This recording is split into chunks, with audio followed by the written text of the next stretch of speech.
She was born in the Swat Valley of Pakistan, a place once filled with color, laughter, and the simple rhythm of children walking to school. For Malala Yousafzai, education was not just a routine, it was a lifeline. From an early age, she watched her father run a small school and believed with absolute conviction that every child deserved the same chance to learn.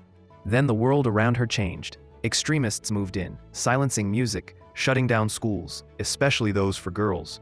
Malala was just 11 when she began speaking out, quietly at first, writing under a pseudonym for the BBC, sharing what it felt like to watch her childhood shrink behind walls of fear. Millions read her words, and with every entry, her resolve grew stronger. But her courage had a price. On an autumn afternoon in 2012, as her school bus rattled down a familiar road, armed men stopped it. They called her name. A gun was raised. A single shot tore through the silence and struck her in the head. The world held its breath. No one, not even the doctors, believed she would survive. But Malala did. She woke up thousands of miles from home, in a hospital bed in the United Kingdom, her voice fragile but unbroken. And instead of stepping back, instead of hiding, she chose the opposite path.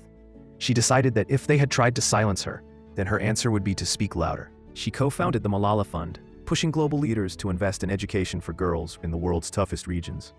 She stood before the United Nations on her 16th birthday, steady, composed, declaring that one child, one teacher, one book, and one pen could change the world.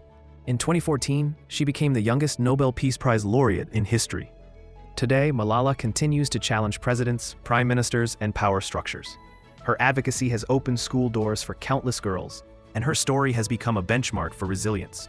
Proof that even in the face of violence and fear, a single human being can shift the trajectory of millions.